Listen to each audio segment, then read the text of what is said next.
Hello everybody, I'm Andreas Ottensamer, 30 years, just turned 30, and I'm Austrian, born in Vienna, and I live in Berlin, Germany. Well, I mean, the clarinet was always around because my father was a clarinet player, so I knew the instrument even before I heard the instrument even before I knew what it was, so it was a very familiar tone and sound, so I'd like to think that it was always in my life in a way. But I think it's a great choice to start with the piano. You know, it's an instrument which is very beginner friendly. So you press a key and the sound comes out. Not always the case with the clarinet or a string instrument. And it just gives you a very general and great overview of the harmonical structures also of music. So that's a great base to have for everybody. And then, you know, when I was about 12, I think I picked up the clarinet for myself and got more curious about it and started to play. And it was very much fun from the first moment on because we started to make some chamber music at home with my family. And so the fun factor was always there. Oh, you mean without the part? It always changes, I guess.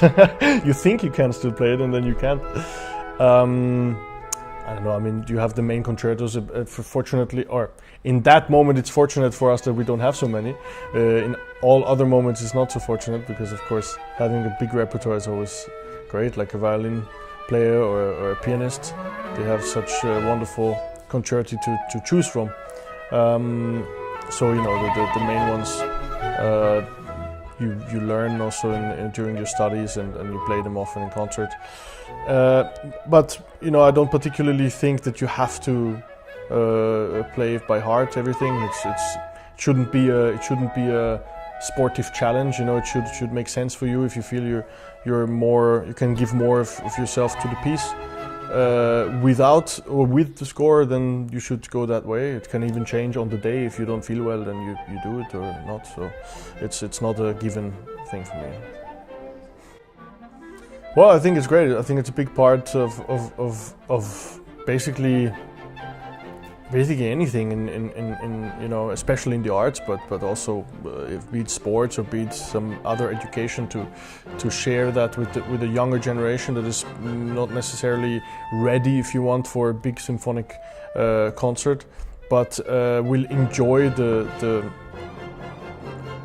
elementary kind of language of music just as much as someone who knows exactly what's happening in the structure, you know.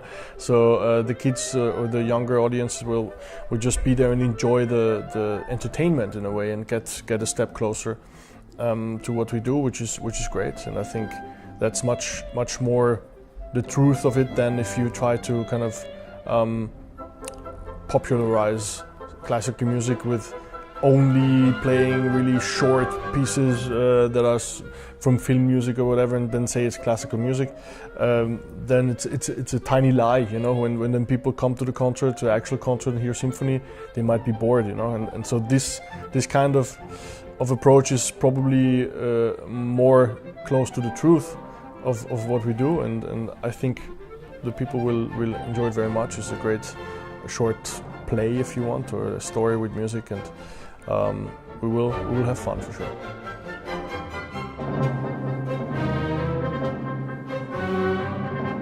More the latter, yeah, for sure. I would say 70-80% probably. And it's part of the job, so you'd better enjoy it. Of course, there's hardships also. There's the negative sides. Of course, it's exhausting. That's natural. Yeah, that's how it is. But we try to keep that to a minimum, to make it as comfortable as possible, to make it as well organized as possible, and also to plan well in terms of to have always some places that are relaxing or fun in between that give you some energy. But yeah, sometimes you have to have a crazy schedule to fit in some important things, like it is right now actually. But you know, there are ups and downs. It's a tough question. I try to think, but I can't tell you the exact date. I know I will be, but not in this season. So I think probably in the next season. But I'm not sure. I don't want to say anything wrong.